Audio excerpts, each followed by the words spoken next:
Quiero que vayamos en esta mañana rápidamente a pensar cuál es el punto donde nuestra vida se está sosteniendo y cuál es la manera en que nosotros estamos construyendo sobre eso.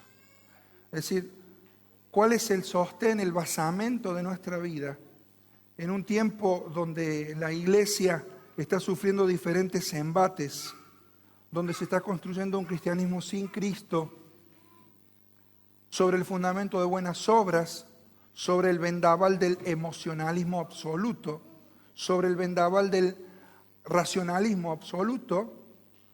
Quiero reflexionar sobre cuál es tu punto de sostén y tu punto de apoyo. De hecho, la definición de fundamento nos dice lo siguiente: es la parte inferior de una construcción que soporta y estabiliza el resto de la estructura. Es la base sobre la que se sustenta cualquier cosa. Eso es lo que es un fundamento. Vamos a abrir la Biblia en el primer libro de Corintios, en el capítulo 3. Y vamos a leer todos juntos, a una voz, los versículos 10 y 11. Conforme a la gracia de Dios que me ha sido dada, yo como perito arquitecto puse el fundamento y otro edifica encima. Pero cada uno mire cómo sobreedifica. Porque nadie puede poner otro fundamento que el que está puesto, el cual es Jesucristo. Vamos a leer todos juntos a una voz el versículo 11. Porque nadie puede poner otro fundamento que el que está puesto, el cual es Jesucristo. En un sentido figurado, cuando hablamos de fundamento, estamos hablando de en dónde está apoyándose nuestra vida, dónde está apoyándose tu corazón a lo largo de la vida que Dios te está permitiendo vivir. Es decir, quiero que hablemos en esta mañana sobre el proyecto de nuestra vida, que tiene que ser un trayecto que descansa solamente en el único, suficiente y exclusivo que es Jesús. Pablo está diciendo aquí, nadie puede poner otro fundamento que el que está puesto, el cual es Jesús. Y esto es el fundamento. Es la base sobre la cual se soporta cualquier peso de una construcción y también la estabilidad de esa estructura. Entonces, rápidamente cuando vamos a la Biblia nos encontramos de que Dios es la roca inconmovible de los siglos. Así habla Deuteronomio. Moisés en la antigüedad, en Deuteronomio 32, dice, tú eres la roca. Cuando nosotros, por ejemplo, comparamos un cuerpo que está sobre la tierra y otro que está en el aire, nos damos cuenta que hay algo que se llama la gravedad. La gravedad es una fuerza que atrae desde el centro de la tierra a un cuerpo y multiplica su masa por 3,8 centímetros sobre segundo al cuadrado. Entonces, así tengamos más masa o menos masa, vamos a caer más rápido a la tierra unos que otros. Es imposible que yo pueda tirar algún objeto y decirle a ese objeto que se quede allí, porque está la ley de la gravedad que lo va a traer hacia el centro de la Tierra. Yo no puedo decirle a la computadora, tirarla al aire y quédate ahí. Porque necesita algo sobre lo cual apoyarse. Entonces es imposible en el plano espiritual que una vida se sostenga sin sostén, incoherente. Cuando en el Deuteronomio 32 la Biblia habla de que Jehová es la roca, finalmente en el versículo 31 Moisés dice, porque la roca de ellos no es como nuestra roca, y está hablando de las personas fuera del pueblo de Dios.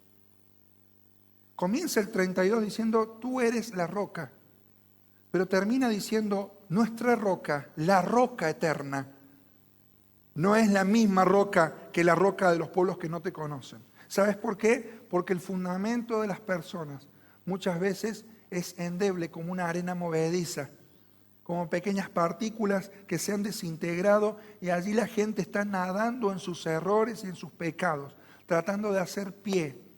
Y lo único que encuentran es que se van hundiendo cada vez más.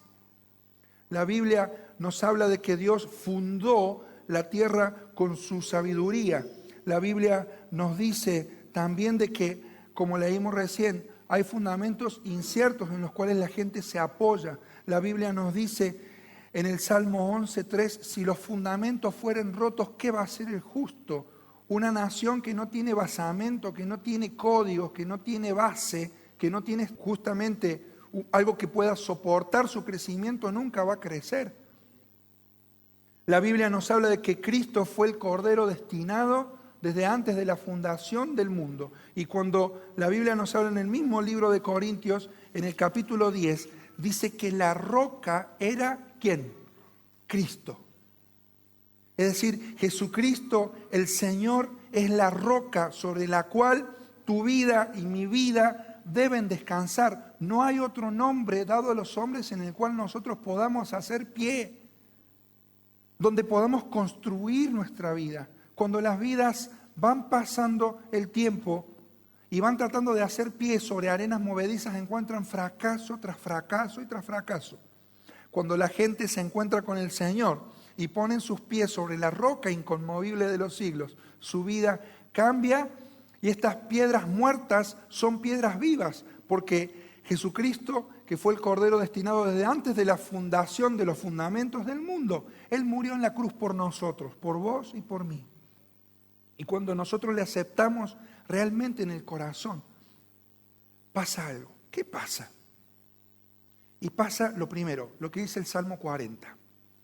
Pacientemente esperé al Señor y Él me oyó y me hizo sacar del pozo de la desesperación, del lodo cenagoso. Puso luego mis pies sobre peña y enderezó mis pasos. Puso luego cántico en mi boca. Verán esto muchos y temerán a Jehová. Salmo 40, versículos 1 al 3. Es decir, cuando vos te reconoces que estás en arenas movedizas, porque tu fundamento no es Cristo, entonces no podés hacer pie. Y la gente se empieza a agarrar de los vicios.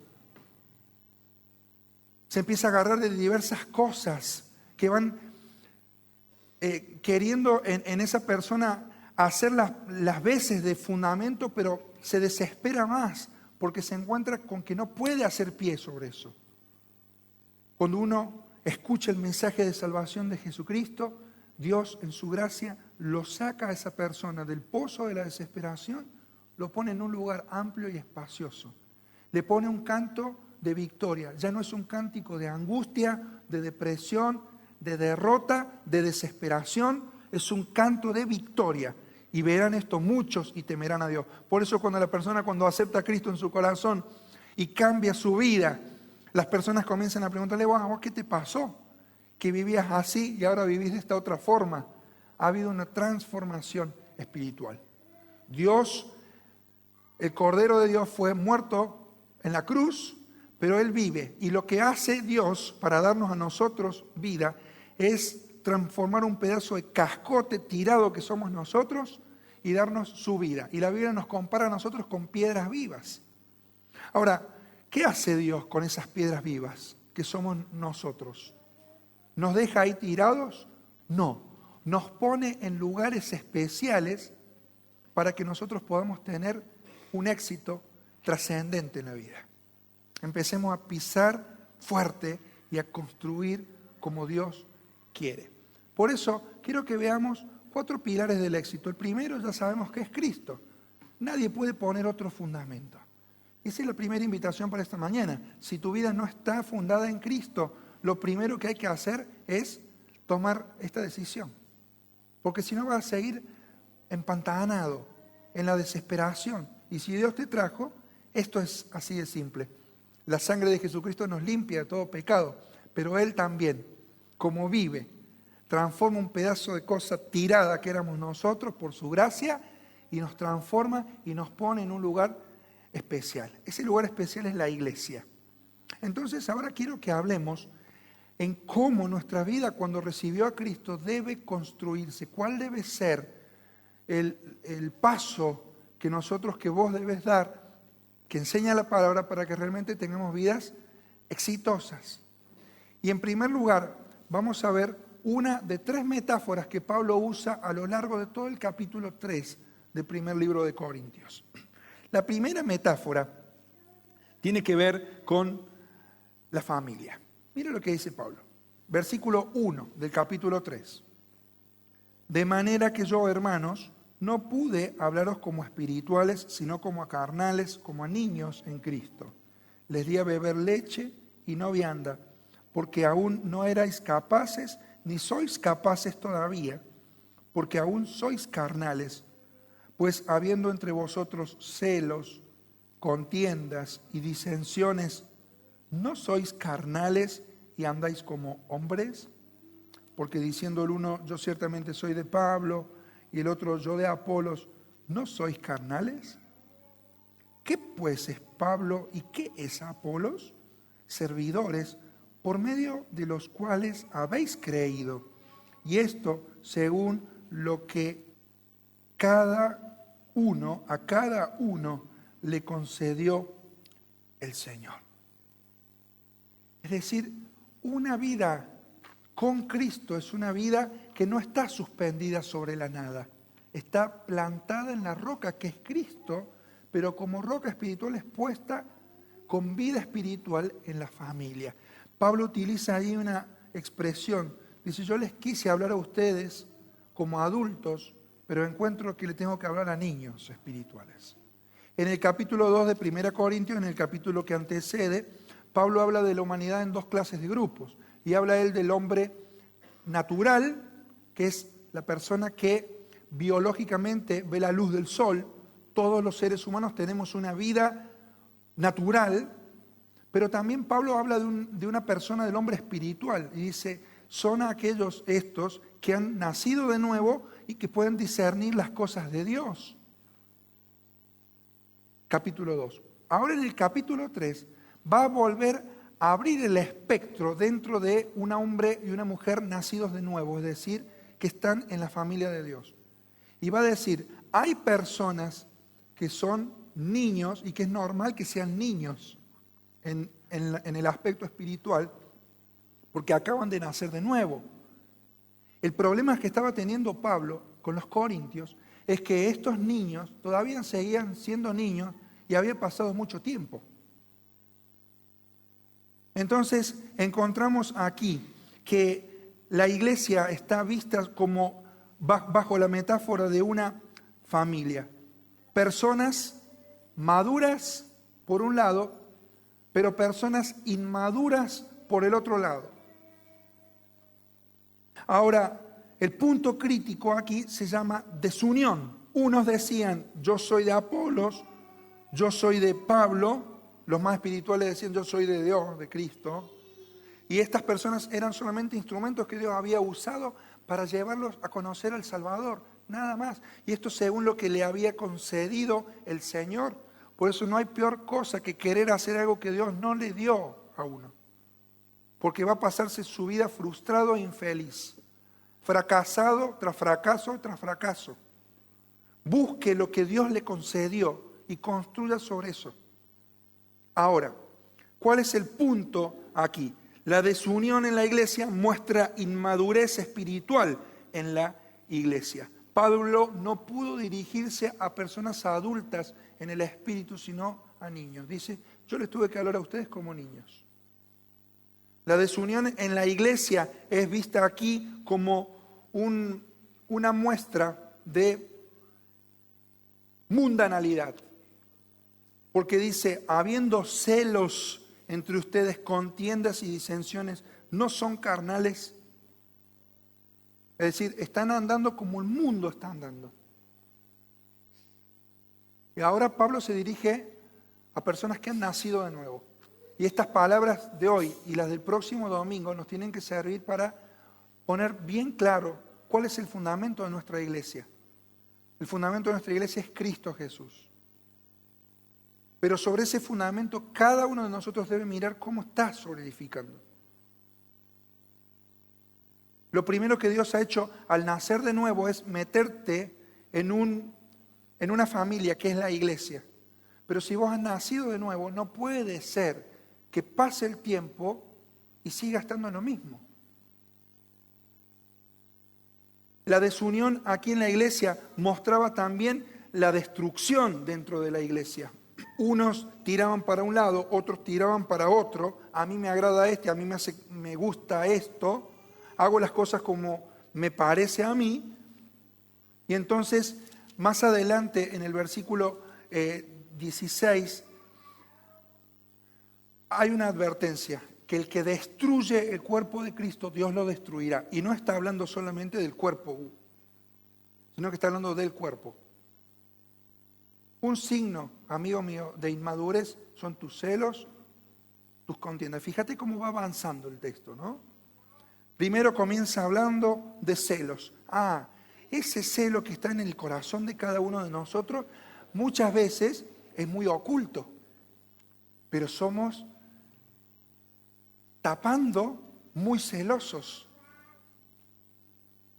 Y hay gente que arde en su corazón por los celos y la envidia. Y no lo muestra. Pero eso es cuestión de tiempo. Porque el próximo paso que muestra Pablo es que los celos van antecediendo a las contiendas. Las contiendas cuando hay disputas.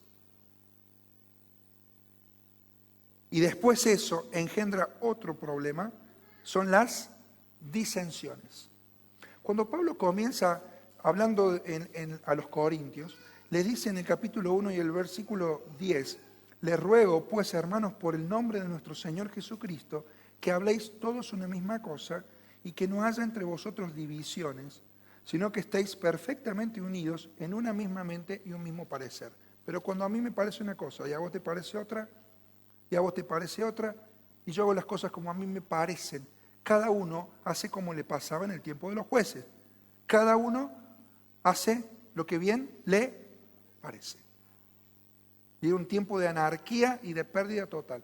Hermano querido, si usted ha nacido en Cristo y es un celoso, es una persona celosa, póngase a analizar, porque la meta de esta primera metáfora tiene que ver con la madurez. No puede ser que después del tiempo sigamos hablándoles a las personas como niños.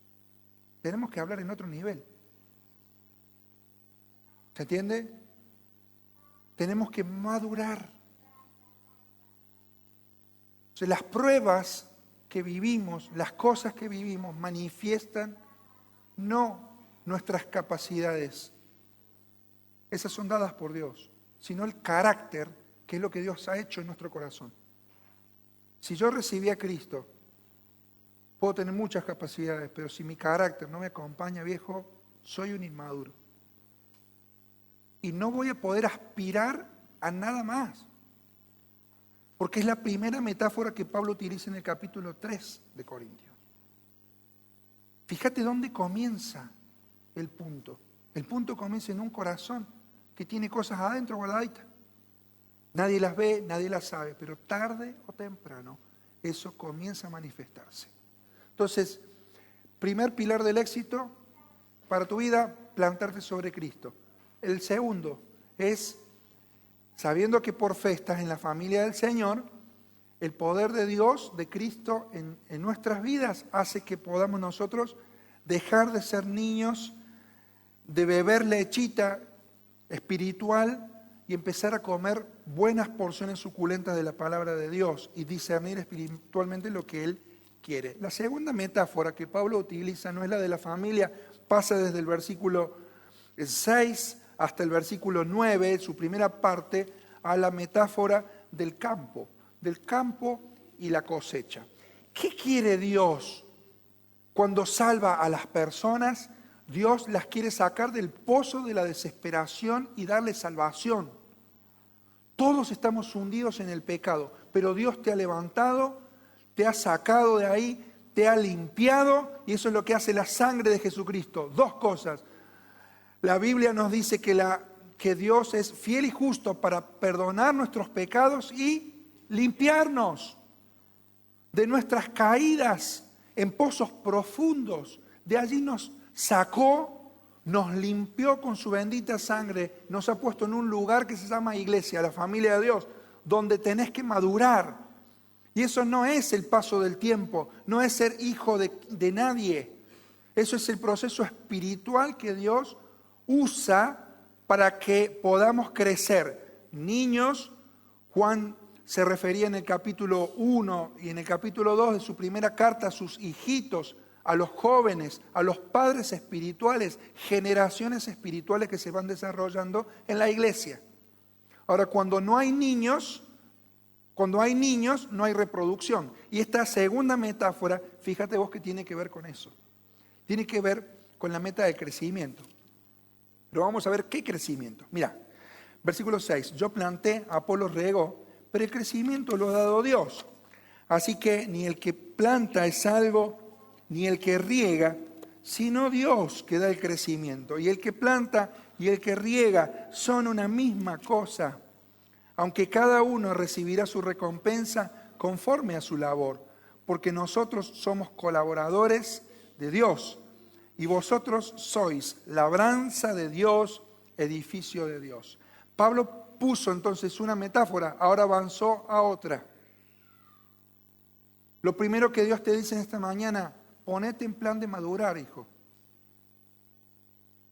Crecé. Pero no solamente eso, sino que cuando tu crecimiento, la vida de Cristo se vaya desarrollando en vos, eso va a generar un efecto que va a ser notable. Porque el niño no se puede reproducir porque es niño. La reproducción naturalmente viene en un tiempo de madurez biológica, pero en este caso espiritual. ¿Cuál es el punto del campo? Acá lo tenemos a Luisito. Cuando siembra, Luisito, ¿qué espera? ¿Qué espera? Que nazca. Y después de que nazca, ¿cuánto? Mucho. La meta de esta metáfora es el crecimiento numérico. Claramente, lo que Dios hace al ponerte aquí es no solamente salvarte, ponerte en una familia para que puedas crecer, sino que también otros puedan conocer al Señor. En esto, unos tienen una función, otros tenemos otra función. El gran problema es que muchas personas queremos desconocer lo que Dios nos da y tenemos que nosotros reconocer lo que nos concedió el Señor. Les ruego, hermanos, en el nombre del Señor, que no haya entre vosotros ninguna otra cosa, sino que sean de una misma mente y un mismo parecer. Esto es básico para que nuestra iglesia siga creciendo en el plano numérico. Y hay una tercera metáfora, y es la última metáfora que queremos compartir, la metáfora de la casa, de la construcción. Mira lo que dice allí, versículo 9. Ustedes son edificio de Dios. Desde el versículo 10 vamos a leer. Conforme a la gracia de Dios que me ha sido dada, yo como perito arquitecto puse el fundamento y otro edifica encima, pero cada uno mire cómo sobreedifica, porque nadie puede poner otro fundamento que el que está puesto, el cual es Jesucristo. Y si sobre ese fundamento alguno edificare oro, plata, piedras preciosas, madera, heno, hojarasca, la obra de cada uno se hará manifiesta, porque el día la declarará, pues por el fuego será revelada, y la obra de cada uno, cual sea el fuego, la probará. Si permaneciere la obra de alguno que sobreedificó, recibirá recompensa. Si la obra de alguno se quemare, él sufrirá pérdida, si bien él mismo será salvo, así como por fuego. ¿No sabéis que sois templo de Dios y que el Espíritu de Dios mora en vosotros? Si alguno destruyere el templo de Dios, es decir, la iglesia, Dios le destruirá a él, porque el templo de Dios, el cual sois vosotros, santo es. Esto es cuando hay pecado, cuando hay mentira, cuando hay celos y las cosas que hemos visto. Se destroza la obra de Dios, pero Dios no puede ser burlado. Se hace cargo de esas personas. Nadie se engaña a sí mismo, dice el verso 18. Si alguno entre vosotros se cree sabio en este mundo, hágase ignorante para que llegue a ser sabio. Porque la sabiduría de este mundo es insensatez para con Dios. Pues escrito está, Él prende a los sabios en la astucia de ellos. Y otra vez, el Señor conoce los pensamientos de los sabios que son vanos. Así que ninguno se gloríe en los hombres, porque todo es vuestro, sea Pablo, sea Apolos, sea Cefas, sea el mundo, sea la vida, sea la muerte, sea lo presente, sea lo porvenir, y todo es vuestro, y vosotros de Cristo, y Cristo de Dios.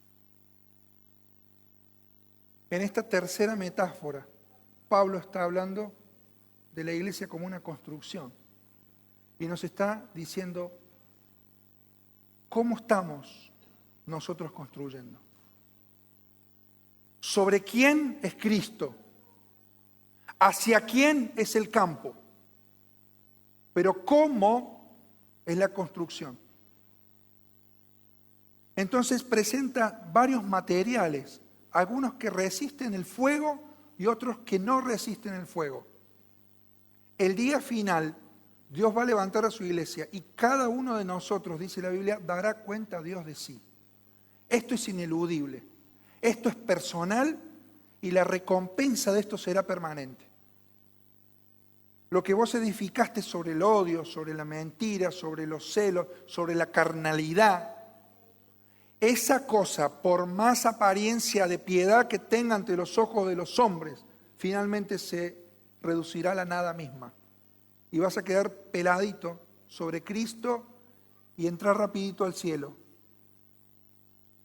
Pero la Biblia nos dice que si sobre el fundamento de Cristo nuestra vida edifica con calidad espiritual, con excelencia de corazón, la obra de cada uno se hará manifiesta y será permanente para siempre. Finalmente, Pablo dice, no se preocupen ustedes de para dónde tiran, tienen que tirar todos para el mismo lado. Porque ustedes son de Cristo y Cristo es de Dios. ¿Te das cuenta? ¿Dónde encuentra la vida nuestra un sentido? Un sentido de pertenencia. Un sentido de utilidad, un sentido de trascendencia en la iglesia del Señor sobre el fundamento que es Cristo. No busque otra opción. No busquemos otra forma. Solamente en Cristo, solamente en Él. En Él solamente hay salvación. Él es la roca eterna, la roca inconmovible de los siglos. Y si en tu vida no podés hacer pie, será porque hoy del pozo de la desesperación, del lodo cenagoso, por la gracia de Dios, Él te quiere sacar y te quiere poner en la iglesia para que puedas disfrutar, para que puedas crecer, para que puedas construir. Yo no sé en qué punto usted está de su vida cristiana. Primero, si todos los que estamos aquí tenemos a Cristo en el corazón. Si estamos realmente seguros de estar sobre la roca que es Cristo. No nosotros adicionados a, sino que Él nos ha sacado y nos ha plantado sobre sí mismo. Y segundo, si la vida de Cristo en medio de la iglesia está siendo una verdad. Él dijo, yo edificaré, ¿qué cosa? Mi iglesia. ¿Cómo va a edificar Dios a la iglesia? A través de la vida de Cristo en tu vida. Y así se impactarán a otras personas, se ganarán para Cristo a otras personas. Y eso tendrá una trascendencia eterna. Mi hermano, no estamos para perder el tiempo porque los tiempos ya se están terminando. Ni esto es un chiste.